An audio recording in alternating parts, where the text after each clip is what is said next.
How's it going, everyone? I want to take you guys through a major free weekend that's running right now, a pretty huge one at that. We'll talk about that. Multiverse's Season 1 has unfortunately been delayed along with a new playable character, and Dying Light 2 gets a very nice update. It'll be coming in the next update, I should say. We'll talk that at the end of this video, but first up, Far Cry 6 is getting a free weekend starting today. Officially announced on the Far Cry Twitter account, Blockbuster free weekend on Far Cry 6 will happen from August 4th to the 7th. Find below all the details from across the globe, and preload is available on all platforms right now. It is live right now. I should have mentioned it when the preload went live, but nonetheless, if you do want to play Far Cry 6, it is free all weekend long, and you can buy the game and get up to 60% off on the full game and up to 50% off on the season pass. This is a game, much like typical Ubisoft titles, rocketed downwards in price, but it's a fairly decent game, and I mean, if you really buckle down, you could probably complete the game in a weekend. Like, you'd have to be playing a lot,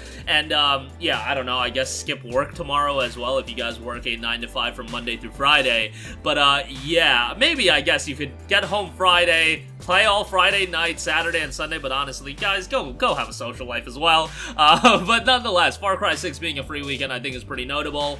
And a game that is single-player focused, and it coming out, less than a year ago. It came out, what, October or November of last year? End of October, I think. It having a free weekend, I do think, is kind of a very notable thing, but nonetheless, that's typical, Ubisoft fashion. Game comes out, some people will buy it at $60. Game will drop in price. They'll put out DLC. They'll do free weekends, try to get more people to buy it, then try to hook them into buying the DLC as well. A very typical formula that's been very effective with the Assassin's Creed titles and has done really well with the Assassin's Creed games. But nonetheless, Far Cry 6 is available as a free weekend all weekend long. Alright, moving on from that, and speaking of free, Multiverse is an absolutely huge title. It has been a colossal, a gigantic, do I have many more superlatives to use to describe Multiverses? I'm sure there are, but it has been a gigantic success, and the official Multiverses Twitter account put out a big thank you to everyone playing Multiverses. It's exciting to see so many players enjoy the game, and the launch of the open beta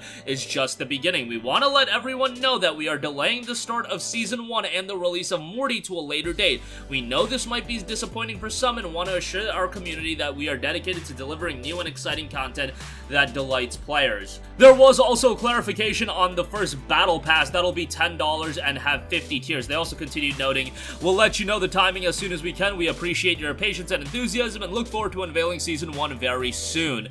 So yeah, that has been delayed a bit, but Multiverses has been widely popular. I mean, if you look at the Steam player counts, and that's only really scratching the surface given that it's on a plethora of platforms, a lot of people are playing it, a lot of people are really enjoying it. I mentioned it in a video before, and some people were like, wow, but Multiverses has a cast of characters that I'm not really that into, like, when you talk about these mosh pit fighting games with a lot of characters from a lot of different franchises, Batman's cool, Shaggy's cool, Tom and Jerry, yeah, that's cool, but like Superman, Game of Thrones characters, that really does nothing for me, to be perfectly honest. So, I haven't been as invested into it as some other people, but hey, more people having fun with it. It's a free-to-play title. 90,000 people are playing it right now on Steam as of the recording of this video, and I'm sure a ton more are playing it across all of the various different platforms it's going to be available on. And honestly, from a microtransaction standpoint, like if you look at every other free-to-play game that's out there on the market,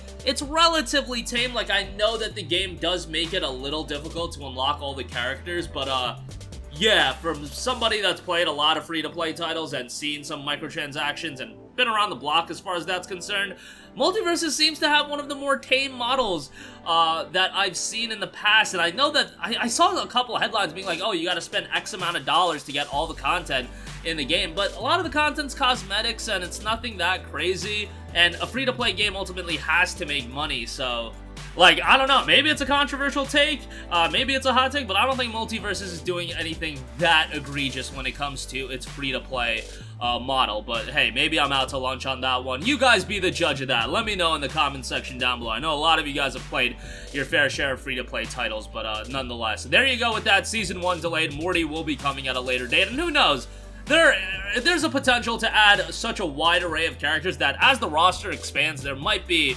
more allure to somebody like me. But who cares about me? It's had a lot of allure to a lot of people, and people are really enjoying it, so good for you.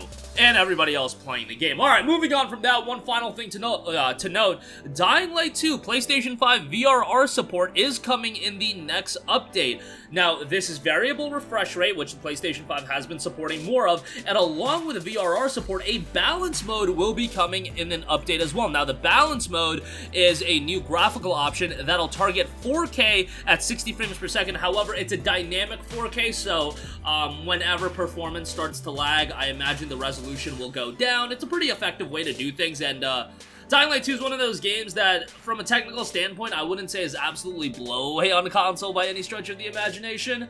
Like, it's an okay-looking game. I don't even want to think about how the game looks on PS4, but nonetheless, 4K 60 FPS, and then VRR mode will support 1080p at an unlocked frame rate. The next chapter of Dying Light 2 is a Huntress and a Hag, and yeah, that'll be the next major DLC that will be coming to the game. Dying Light 2 has been one of those games that's been getting consistent updates like I think a lot of us have expected out of a Techland title.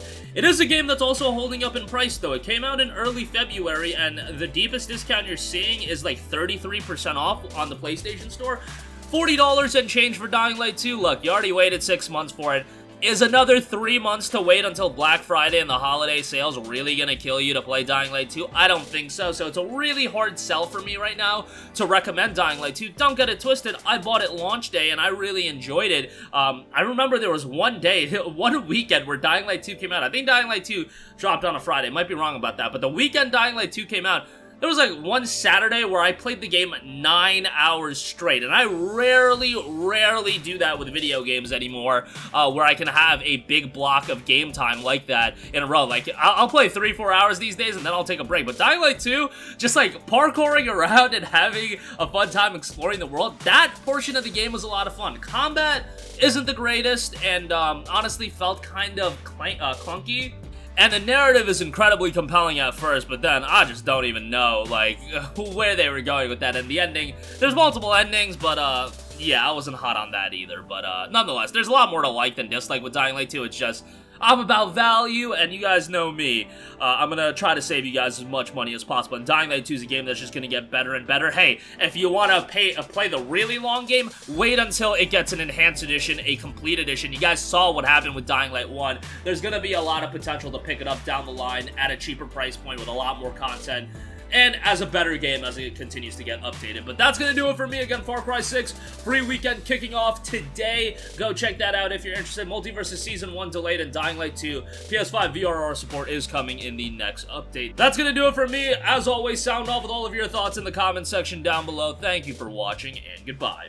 Hey guys, we hope you enjoyed the video, and if you did, make sure to hit the subscribe button, and if you're already subscribed, do us a favor and hit the bell icon. This way you'll be notified whenever we post a new video. That's the best way to keep up with all of our uploads, and we usually try to upload 2 videos a day. And with the bell icon hit, you'll be notified whenever we do upload a video. As always, thanks for watching.